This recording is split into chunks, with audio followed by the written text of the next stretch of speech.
नमस्कार. न्यूज डंकामध्ये मी महेश विचारे आपल्या सगळ्यांचं मनपूर्वक स्वागत करतो. मित्रांनो, भारतीय स्वातंत्र्याचा अमृत महोत्सव आपण साजरा करतोय आणि 75 वर्ष झालेली आहेत आपल्या स्वातंत्र्याला. हे जे स्वातंत्र्य आहे हे स्वातंत्र्य मिळवताना आपल्याला अनेकांचं योगदान त्याच्यामध्ये असल्याचं दिसून येतं. पण ज्या वेळेला आपण या स्वातंत्र्य चळवळीचा विचार करतो त्यावेळेला प्रामुख्याने महात्मा गांधी, जवाहरलाल नेहरू किंवा अहिंसा किंवा त्याच्याशी संबंधित सगळे आंदोलनं जी आहेत त्यांची चर्चा प्रामुख्याने होताना दिसून येते. आणि मग अहिंसेमुळेच आंदोलन आपल्याला हे सगळं स्वातंत्र्य चळवळीमध्ये आपल्याला यश मिळालं असं एक कुठेतरी समीकरण जे तयार केलं जातं. पण क्रांतिकारकांचं योगदान सुद्धा तेवढंच मोठं आहे.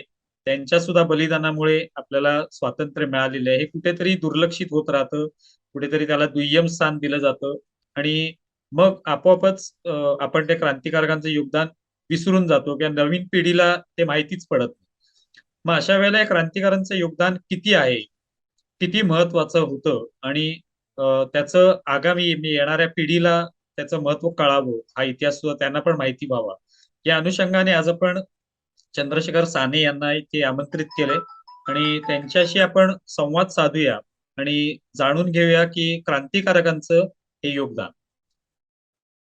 आपलं खूप खूप स्वागत आहे साने सर. धन्यवाद.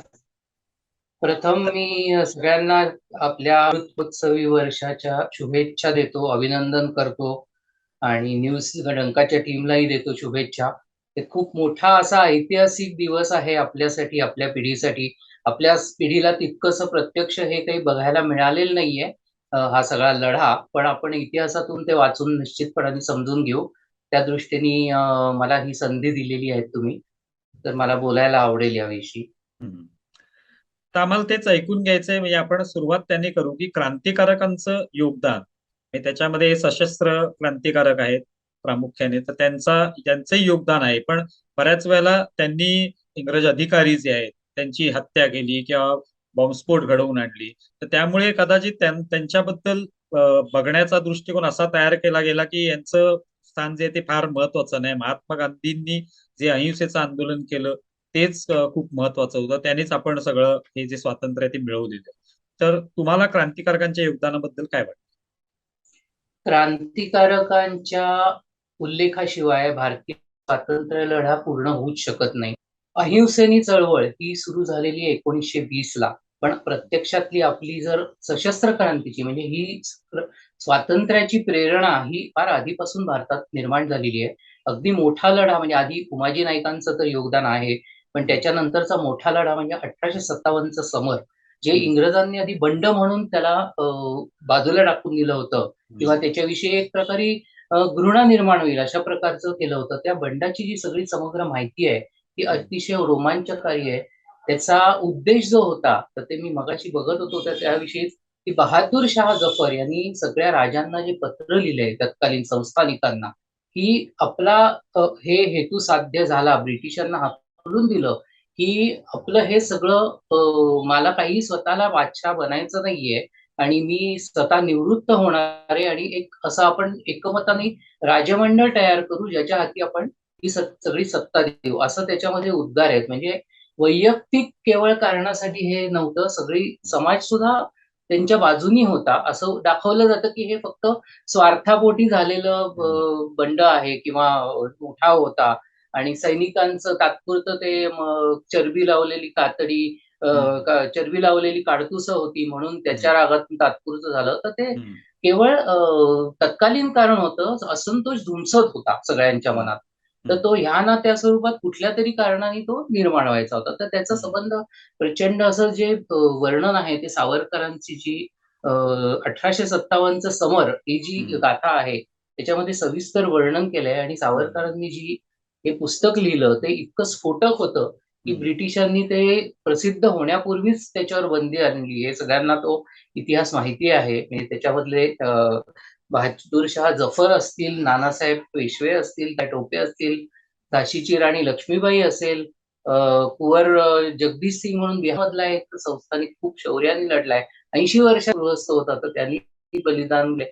असंख्य अजान म्हणून एक मुस्लिम म्हणजे ती एक प्रकारे वेश्या व्यवसायातली होती, तिने बलिदान केलंय. वेडा मुल्ला म्हणून होता. आता ह्याला काही जण काय म्हणतात की हा जिहाद होता, तर त्याचे काही अवशेष असू शकतात. मी त्याला काही त्या आपण विषयात आता जायला नको, पण तरी सुद्धा निदान आपल्याकडच्या सगळ्या ज्या संस्थानिकांची, नानासाहेब पेशव्यांची, ही सगळी जी बाजू होती ती पूर्णपणाने देशाला स्वातंत्र्य मिळवून देणं हीच होती. आणि आधी म्हटलं तसं तेव्हा अगदी प्रजासत्ताकाची कल्पना त्या क्षणाला नव्हती, परंतु संयुक्त राज्य मंडळ असावं एवढ्यापर्यंत ती विस्तारली होती. आता ही प्रजासत्ताकाची कल्पना जी आहे ना, ही आपल्या वासुदेव बळवंत फडके यांनी त्यांच्या दैनंदिनीत लिहिली आहे. हे सगळ्याचा माझा हेतू काय, जरी त्यांनी पेशवा गैर नानासाहेब पेशवा गैर हजर आणि उपस्थित वासुदेव बळवंत फडके असं स्वतःला प्रतिनिधी म्हणून म्हणवत घेतलं असले, तरी इंग्रजांना हाकलून दिल्यानंतर म्हणजे त्यांना आधी सुशिक्षित समाजाकडून खूप असं हे मिळालं नाही, पण त्यांनी रामोशांची फौज उभारली. पुण्याच्या परिसरात जे रामोशी होते म्हणजे अशिक्षित म्हणवणारे, त्यांच्यातली जी प्रेरणा त्यांनी स्वातंत्र्याची होती ती जागवली आणि त्यांचं एक मोठं हे केलं. पुढे रोहिल्यांना त्यांनी हे करून घेतलं. तर त्यांनी लिहिताना आपली दैनंदिनी डायरी प्रसिद्ध आहे त्यांची, त्याच्यात लिहिलं की आम्हाला प्रजासत्ताक स्थापन करायचंय इंग्रजांना हाकून. म्हणजे ही जी प्रेरणा होती ती कोणाची स्वार्थी नव्हती. अमृत बाजार पत्रिकेमध्ये वासुदेव बळवंत फडके यांच्याविषयी एक लेख लिहून आला त्याही काळात, 1879 मध्ये. तर त्याच्यात त्यांनी त्यांची तुलना वॉशिंग्टन आणि गॅरिबॉल्डी यांच्याशी केली आहे आणि म्हटलं ह्या माणसाचं थोरवी आत्ता कळणार नाहीये, ती नंतर निश्चितपणाने कळणार आहे. आणि अक्षरशः त्यांच्या पानापानावर दैनंदिनीच्या त्यागाची भावना दिसून येते. आणि त्यांना तितुरीनी पकडले गेले वगैरे, किंवा त्यांच्या ह्याच्यात ते डॅनियल नावाचा आला वगैरे तो भाग झाला. ते सगळं अतिशय विलक्षण आहे त्यांचं ते सगळं कर्तृत्व. तर ह्या ज्या म्हणजे आता 1857 जर आपण म्हटलं, तर त्याची फलनिष्पत्ती काय, तर पहिली कंपनी सरकार जे होतं ईस्ट इंडिया कंपनी, ते नष्ट होऊन ब्रिटिशांचं शासन आलं, कारण त्यांना ते लक्षात आलं. पण त्याच्यापेक्षा महत्वाचा मुद्दा असा आहे की त्या ह्याच्यामध्ये त्या संबंध धामधुमीमध्ये अनेक इंग्रज अधिकाऱ्यांना गुपचूप लपून छपून पळून जावं लागलं, स्त्रियांचे वेश धारण करून जावे लागले. तर त्याच्यातच एक ॲलन ह्यूम नावाचा एक ब्रिटिश अधिकारी होता आणि तो जेव्हा असा पळून गेला आणि त्यांनी इतका प्रचंड त्याचा धसका घेतला होता की त्यांनी त्याच्यावर नंतर विचार केला. आणि ह्या 1857 प्रत्यक्ष जरी यशस्वी झालं नाही, तरी ब्रिटिशांच्या मनात प्रचंड दहशत निर्माण झाली. आणि असा स्फोट निर्माण होऊ नये म्हणून ॲलन ह्यूमनी परत विचारमंथन करून भारतीय राष्ट्रीय काँग्रेसची स्थापना केली. म्हणजे मुळात काँग्रेसची जी अहिंसक म्हणून जी पुढे 1920 म्हणजे 1885 ला ही स्थापना झाली आणि गांधीजींच्या याच्या खाली जी अहिंसक चळवळ सुरू झाली, त्याचा पायाच मुळे 1857 ची मूर्तिमंत भीती इंग्लिशांच्या मनात उमटली की आता परत हे असं आपल्याला सामोरं या रोषाला जायला लागू नये आणि लोकांनी अर्ज विनंत्या करून शांततेच्या मार्गाने आलेलं बरं, तरच आपला निभाव लागेल ही त्यांना पूर्णपणाने त्या काळामध्ये खात्री पटली आणि त्याच्यातून मुळात काँग्रेस निर्माण झालेली आहे. बरोबर. आता हा जर विचार घेतला तर हम्म. आपण असं निश्चित म्हणू शकतो की त्याची फलनिष्पत्ती ही ब्रिटिशांच्याच कडून झालेली आहे. ती झाले. अहिंसक मार्गाने सुरुवात व्हावी अर्ज हम्म. विनंतीने, असं आपण म्हणू हम्म. हम्म. शकतो. हम्म. म्हणजे थोडक्यात 1857चं जे समर आहे यातच ही सगळी स्वातंत्र्य चळवळीची बीजे जी आहेत ती त्याच्यात रुजलेली आहेत आणि असं आपण म्हणू धसका, शकतो. दहशत, हम्म.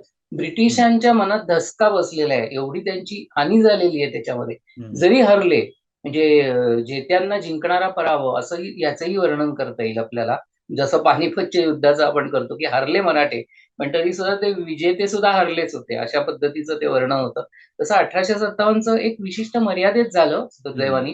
संबंध मूळ कल्पना होती देशभर बंड तो म्हणजे उठाव व्हावा, पण हम्म. ते फक्त उत्तर भारतात जास्त करून झाला. पण बरोबर. तरी त्याची फलनिष्पत्ती ही आहे.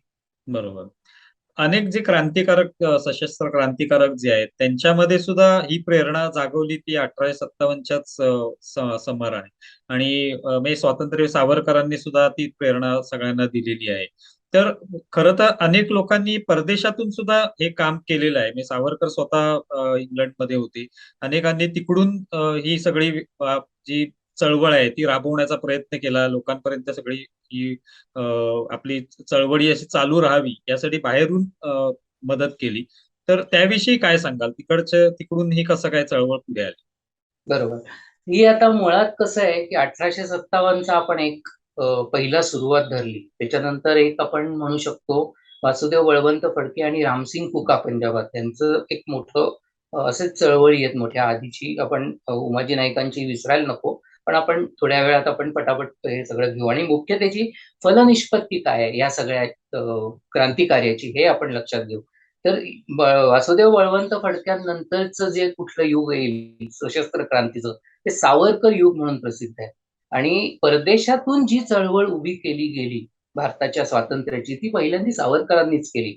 म्हणजे आधी तिकडे असं नाहीये की तिकडे क्रांतिकारक नव्हते विचारांचे तरुण, पण त्याची अशी संघटनात्मक मांडणी नव्हती. सावरकरांनी जी महाराष्ट्रात अभिनव भारती संघटना स्थापन केली त्याचं जाळं विणायला सुरुवात केली आणि बॅरिस्टरी शिकण्याच्या निमित्ताने बहाण्याने ते इंग्लंडला गेले आणि त्यांनी ह्या सगळ्या तिकडच्या उच्च शिक्षित तरुणांना बुद्धिमान तरुणांना एकत्र केलं आणि क्रांतिकार्याने भारून टाकलं आणि त्यांना सर्वांना जवळजवळ 800 ते 1000 एवढी ती एकूण संख्या होती त्या तरुणांची. आणि सगळे बुद्धिमांत होते पण त्यांच्यात सगळ्यांच्यात काही राष्ट्रीय वृत्तीचा प्रभाव होता असं नाहीये. म्हणजे मदनलाल धिंगरांचं जर उदाहरण घेतलं ते अतिशय खुशाल चेंडू अशा स्वरूपाचे होते. ब्रिटिश डान्स करायला द्यायचे, मैत्रिणी होत्या तशा स्वरूपाचं होतं. पण अशा सगळ्यांना सावरकरांनी इतकं प्रचंड भारून टाकलेलं आहे. म्हणजे सावरकर प्रभावळ असंच ह्या 800,000 लोकांना म्हटलं जातं. मग त्याच्यातूनच ती चळवळ इतकी फोफावली. म्हणजे रशियन क्रांतिकारक, आयरिश क्रांतिकारक यांच्याशी त्यांनी संधान बांधलं आणि ह्या सगळ्याचे परिणाम असे झाले की परदेशामध्ये म्हणजे प्रत्यक्ष शत्रूच्या शिबिरात जाऊन आघात करणं आणि तिथून भारतात काय होतं शस्त्रबंदी होती, मिळणं अवघड होतं. तर तेव्हा अशी म्हणजे ह्यांची कल्पना अशी नव्हती फक्त की 2-4 ब्रिटिश अधिकारी मारले की आपली देश स्वतंत्र होईल. इतके ते काही बोरकट विचारांचे नव्हते ते. त्यांची मूळ कल्पना युद्ध उभं करणं म्हणजे मोठं युद्धच हे करणं आणि शस्त्रचा साठा गोळा करणं. तसे तरुण निश्चयाने मारिता मारिता मरे तो झुंजे असे तयार करणं आणि त्याच्यातून उठाव करणं आणि त्याचबरोबर त्यांचा प्रयत्न असा होता की ब्रिटिशांच्या सैन्यात जे भारतीय आहेत त्यांच्यात 1857 प्रमाणेच उठावाचं हे तयार करणं वातावरण. तशी पत्रकं ते पाठवत असायचे. त्यांचा तो प्रयत्न होता आणि त्याच्याहून अजून एक महत्वाचं म्हणजे सावरकर तिकडे तेव्हाही सांगायचे की एक महायुद्ध होणार आहे जागतिक, तर आपल्याला त्यासाठी तयार व्हायला पाहिजे. तर त्यासाठी तिकडे जी युरोपात काही लहान मोठी युद्ध चालू होती, तर अभिनव भारताच्या 3 जणांना त्यांनी प्रत्यक्ष सीमेवर पाठवलेलं होतं सावरकरांनी. आपले अय्यर वगैरे त्यांची काही जण व्ही.व्ही.एस. अय्यर वगैरे सारखे आणि ते प्रत्यक्ष सीमेवर जाऊन ब्रिटिशांच्या विरुद्ध उभे राहून आघाडीवर थोडेसे युद्धाचा अनुभव घेऊन आले होते बरं का. त्याच्याशिवाय त्यांनी तुर्कस्थानच्या मध्ये जाऊन व्ही.व्ही.एस. अय्यरांनी केमाल पाशाची भेट घेऊन त्याचं सहाय्य मिळवण्याची सुद्धा हे घेतली होती. म्हणजे असा तो एक मोठा हे होता. म्हणजे जे आपण नंतर बघितलं ना आझाद हिंद सेनेचं, तेच आपल्याला जर सावरकर पकडले गेले नसते ना, तर आपल्याला पहिल्या महायुद्धातच दिसलं असतं की भारतावर आपल्या लोकांचं सैन्य चालून येतंय ह्याचं घेऊन आणि इथले ब्रिटिशांच्या ह्याच्यात साठी लढणारे जे सैनिक असतील ते उठाव करून येत आहेत. ही परिस्थिती आपल्याला कदाचित दिसू शकली असती जर तरला इतिहासात अर्थ नसतो. तर सावरकर 1910लाच पकडले गेले आणि त्यांची सगळी संघटना उद्ध्वस्त करण्यात ब्रिटिशांना यश मिळालं. कारण ते मुख्य होते आणि पूर्ण तयारी झालेली नव्हती. म्हणजे सावरकरांच्याच बंधू होते जे डॉक्टर वी.म. भट त्यांनी अभिनव भारतावर एक छोटं पुस्तक लिहिलंय. काय होतं हे गुप्त क्रांतिकारकांचे इतिहास जे असतात ना, ते असे सविस्तरपणाने लिहिता येत नाहीत. कारण गुप्तपणा हाच त्याचा स्थायी भाव असतो. त्यांना प्रकटपणाने कार्यच करता येत नाही. आणि यशस्वी न झाल्यामुळे सगळा इतिहास नाही. पण सुदैवाने तो एक आहे वी.म. भटांचा अभिनव भारत. तर त्यांनी अगदी स्पष्टपणाने मान्य केलेलं आहे, की आमची तयारी मुख्य 3 प्रांतातच झाली 8 पैकी. म्हणजे एक महाराष्ट्र, बंगाल आणि पंजाब. बाकी शांत होते. तर ते आमचं चुकलं वगैरे असं त्यांनी छान लिहिलंय ते. ते वाचू शकतो आपण त्या साईटवर इंटरनेटवर बरोबर उपलब्ध आहे ही पुस्तक. तर बरोबर. ही सगळी झाल्यानंतर त्यात परत सावरकरांची जी मार्सेलिसची उडी होती, हम्म. तर ती भारताच्या स्वातंत्र्य युद्धाला एकदम जागतिक नकाशावर घेऊन आली. कारण ती उडी झाल्यानंतर ब्रिटिशांनी त्यांना पकडून परत सावरकरांना डांबून टाकलं. पण त्यांचे सहकारी जे होते त्यांनी हा सगळा प्रचार सुरू केला युरोपात, की ब्रिटिशांनी कसं अन्यायाने सावरकरांना पकडून फ्रान्सच्या भूमीवरून पकडून नेलेलं आहे. आणि ह्याचा परिणाम असा आला की तेव्हा जगभर ते सोशलिस्ट जे होते, समाजवादी चळवळ, ते सगळीच्या सगळी सावरकरांच्या आणि आपल्या भारतीय क्रांतिकारकांच्या बाजूने आवाज उठवायला लागले आणि त्यांनी खूप मोठा लढा उभारला युरोपमध्ये. सावरकरांचं हे प्रकरण जवळजवळ 3-4 महिने सलग वृत्तपत्रातून सगळ्या जगभरच्या, ऑस्ट्रेलियापासून ते अमेरिकेपर्यंत अशा सगळ्या वृत्तपत्रातून त्याचं हे चालू होतं. आणि तोपर्यंत ब्रिटिश काय सांगत होते की आमचं हे राज्य जे आहे ते लोकांना ईश्वरी वरदानच वाटतं आणि त्यांना काही हे हवंय, त्यांना आमचं राज्य सुखाचं वाटतंय. ही सगळी त्यांची जी काही प्रचार होता तो उधळीस मिळाला की हे खोटं आहे आणि भारतात स्वातंत्र्याची चळवळ चालू आहे, कोणीही गुलाम म्हणून राहायला तयार नाहीये. ही सगळी नाचक्की झाली ब्रिटिशांची. सावरकरांना एवढी जी मोठी शिक्षा झाली ना, त्याची महत्वाची 2 कारण आहेत. प्रत्येक सावरकराला काही चालवलं नव्हतं. चुलं पाठवली, बॉम्ब मॅन्युअल चंद्र दास यांना बंगालात पोहोचलीच, त्याच्या टेक्सटाईल ज्या काढलेल्या होत्या महाराष्ट्रात आली. नंतर कान्हेरेंनी ब्रिटिश तो जॅक्सनचा वध केला. असे जे काही घडल्या घटना किंवा लाला हरदयाळ हेही सावरकरांच्याच बरोबर अभिनव भारताचे, त्यांनी पंजाबात जाऊन बटुकेश्वर दत्त तर त्यांचं एक असेल, तर ही सगळी जी चळवळ होती ही सगळी अभिनव भारताशी जोडलेली होती आणि परदेशातून जोडलेली होती. कारण तेव्हा शस्त्र इतक्या सहजी मिळत नव्हती, तर बॉम्ब आणि पिस्तूल हे दोन्ही अभिनव भारताचं कार्य आहे. तर त्याच्यातून जी दहशत निर्माण झाली आणि ब्रिटिशांची नाचक्की झाली मार्सेलिसमुळे, आणि 1857चं जे ते तर इतकं प्रक्षोभक झालं की जवळजवळ 5 पिढ्या क्रांतिकारकांच्या त्यांना ते प्रेरक ठरलं. म्हणजे त्यांनी सावरकरांनी काढलेली आवृत्ती असेल तीच पुढे भगतसिंगांच्या कार्यकर्त्यांसाठी भगतसिंगांनी छापलेली आहे. पुढे जाऊन 5वी आवृत्ती जी निघाली ती सुभाषचंद्र बोसांच्या आझाद हिंदसाठी त्यांनी छापलेली होती आणि त्याचे उतारेच्या उतारे आझाद हिंद सेनेसमोर बोस म्हणून दाखवायचे. चलो दिल्ली ही घोषणा त्यातलीच घेतलेली आहे सावरकरांच्या 1857. असा सगळा तो खूप रोमहर्षक आहे आणि ह्याचा हे सगळं हा पाया आहे. आणि ब्रिटिश जे काही सुधारणा देत होते, म्हणजे मदनलाल धिंगराच्या वेळेसच मी तुम्हाला सांगतो की त्याच्या क्रांतिकार्यानंतर गांधीजींनी ते अहिंसक चळवळीचे हे मुख्य होते म्हणून असेल, पण त्यांनी त्याचा निषेध व्यक्त केला. आणि त्यावेळेला ते त्यांच्या ह्याच्यात वृत्तपत्रात लिहिलेलं आहे त्यांनी की कदाचित ह्या सगळ्या दहशतीमुळे इंग्रज घाबरतील, त्या ज्या काही सुधारणा देऊ करतायत त्याची दहशत सुद्धा यांच्या दहशतीमुळे देत आहेत, हे त्यांनी मान्य केलंय. पण ह्या दहशतीतून तुम्ही असं किती मिळवणार, असं जर स्वातंत्र्य मिळालं तर काय उपयोग, अशीच त्यांची लाईन होती पकडलेली त्यांनी. ते ठीक आहे, पण त्यांनी मान्य केलंय की ह्या क्रांतिकारकांच्या बॉम्बस्फोटांमुळे ब्रिटिश सुधारणा देऊ करतायत.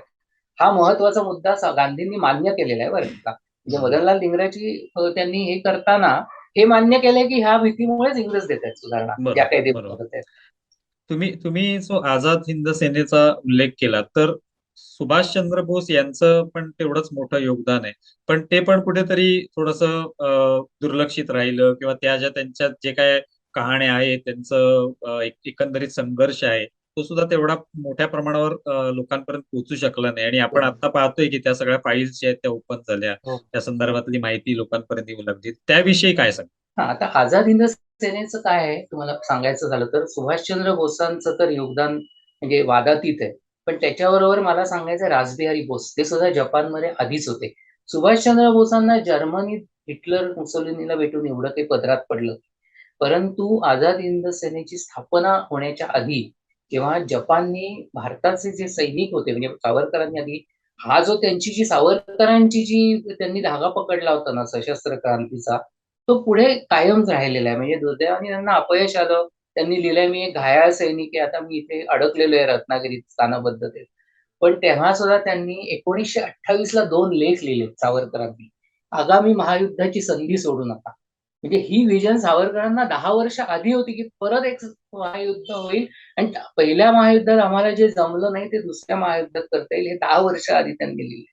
तर त्याच्यामध्ये त्यांनी हीच म्हणजे रासबिहारी बोसांशी त्यांचा पत्रव्यवहार सुरू झाला.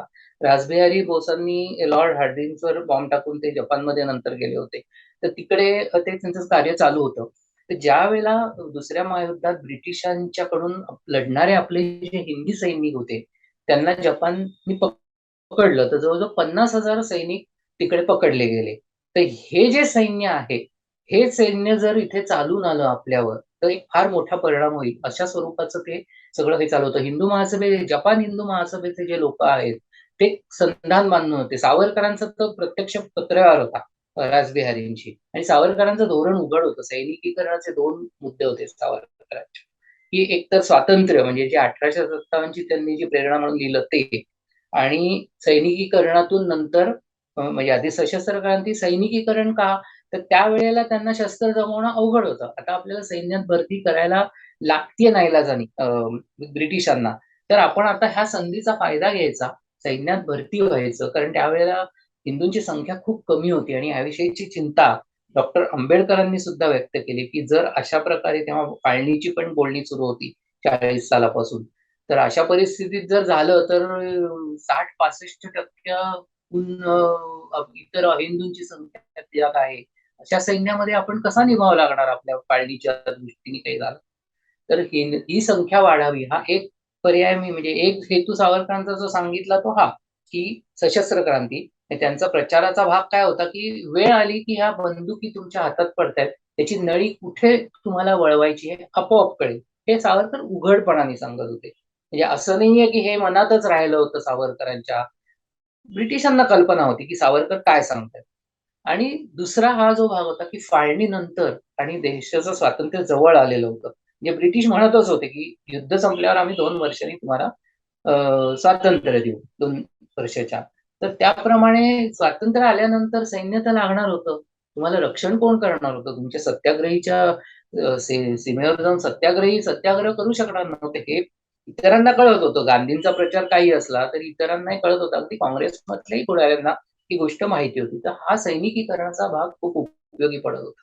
ते आझाद हिंद सेना जी स्थापन झाली ते अशाच प्रचारातून जे सैन्यात गेले होते, तर त्यांचाही सहभाग आहे. म्हणजे मी असं म्हणणार नाही की नुसतं हे सावरकरांच्याच प्रेरणेने गेलेले होते. जे बरोबर. सैनिक होते तर ते जे पकडले गेले जपानच्या हम्म. ह्याच्यात, त्यांना रासबिहारी बोसांनी एकत्र करून त्याची फौज निर्माण केली. आणि नंतर रासबिहारी बोस सुद्धा तेव्हा सावरकरांच्याच वयाचे होते, 60ला पोहोचले होते.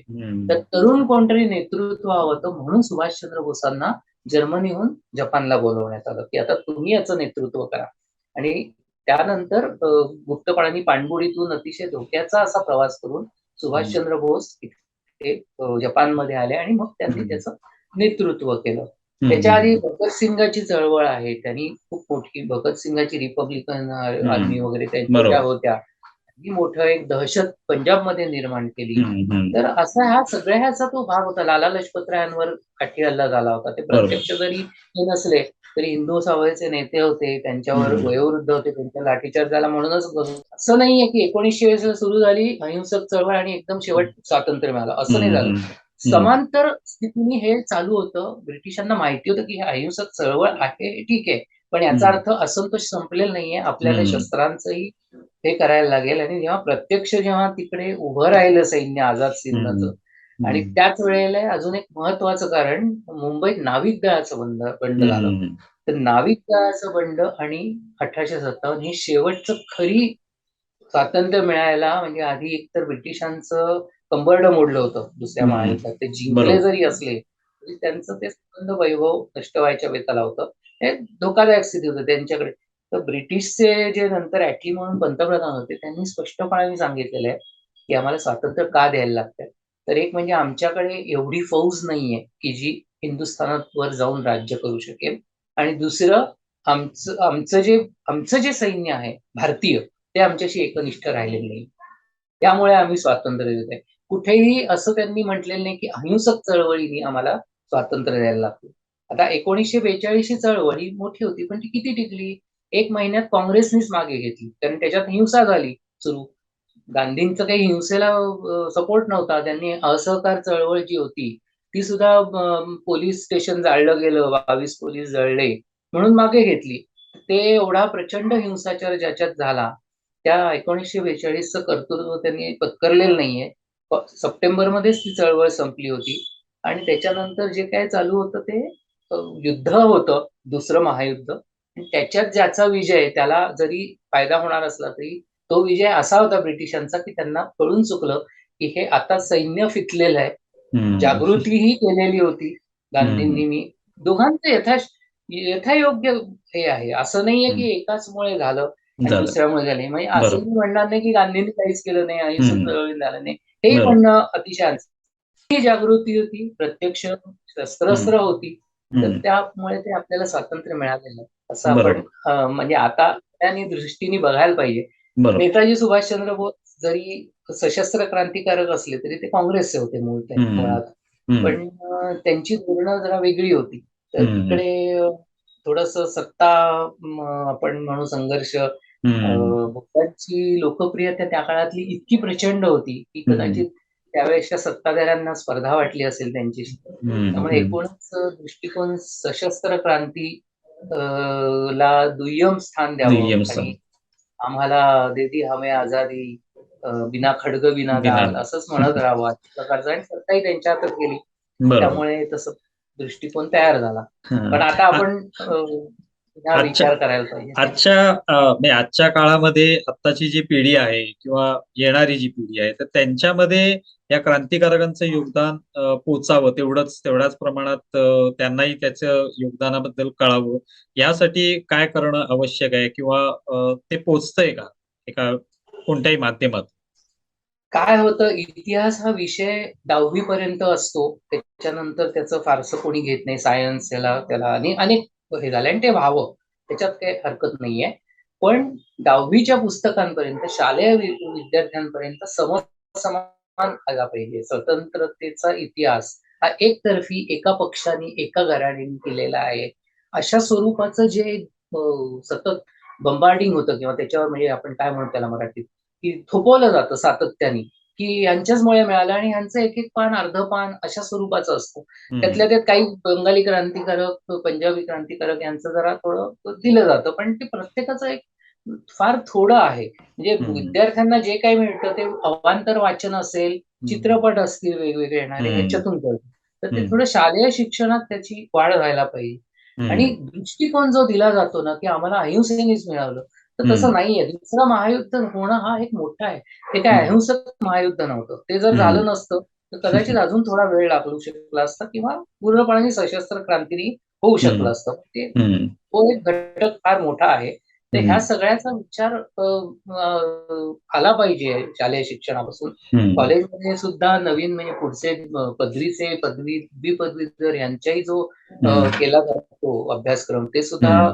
करणारे जे आहेत ते अगदी मी आता मला राजकारण आणायचं नाही, पण साधारणपणाने डाव्या विचारसरणीचा प्रभाव पगडा खूप आहे. तर हम्म. त्या पद्धतीने तो इतिहास लिहिला जातो ना, त्याच्यात बदल व्हायला पाहिजे असं माझं तरी बरोबर. मत आहे, की बरोबर. तुम्हाला एक शेवटचा प्रश्न विचारतो तो म्हणजे अ, जागरूकता खरोखरच या क्रांतिकारकांबद्दल येते का? कारण मध्यंतरी पंतप्रधान नरेंद्र मोदी यांच्या उपस्थितीमध्ये मुंबईमध्ये एक क्रांतिकारकांची मला वाटतं गॅलरी त्यांचं कार्य किंवा त्यांची ओळख व्हावी या उद्देशाने करण्यात आलेली आहे त्यांच्या उपस्थितीत. तर तुम्हाला वाटतं का की जागरूकता येते हळूहळू त्यांनाही नाही तेवढंच येईल. श्रेय दिलं जातं? हो, हो. निश्चितच येईल. कारण आत्ताचं जे सरकार आहे किंवा जे काही गेल्या 10 वर्षातलं धोरण आहे, ते थोडंसं सर्व बाजूंनी विचार व्हावा. म्हणजे हम्म. आपल्या माननीय मोदी साहेबांच्या मागच्या टर्मच्या भाषणात सुद्धा त्यांनी म्हटले, की हे काही फक्त एका घराण्याचं किंवा एका पक्षाचं योगदान नाहीये. हम्म. भगतसिंग आहेत, चाफेकर आहेत, सावरकर हम्म. आहेत, अशी सगळी त्यांनी नावं घेतली. 1857 सुभाष बोस आहेत. तर हम्म. असे त्यांनी घेतले. त्यामुळे शेवटी कसं असतं, की हा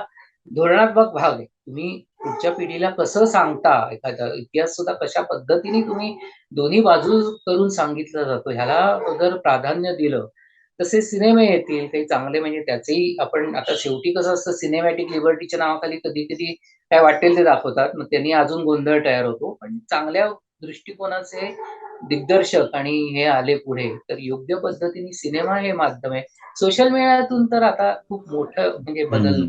नवीन तरुणांना खूप उत्सुकता आहे या सगळ्याविषयी आणि छोट्या हम्म. छोट्या गोष्टी करून गेल्या म्हणजे आता मी सुद्धा कार्यरत आहे सोशल मीडियात फेसबुकवर तर मलाही अनेक जण अनेक गोष्टी विचारत असतात माझ्या बरोबर. परीने मी सांगत असतो तर ती निश्चित उत्सुकता आहे नवीन तरुण पिढीला आणि ते होणार आता वाढेल ते त्याचं प्रमाण.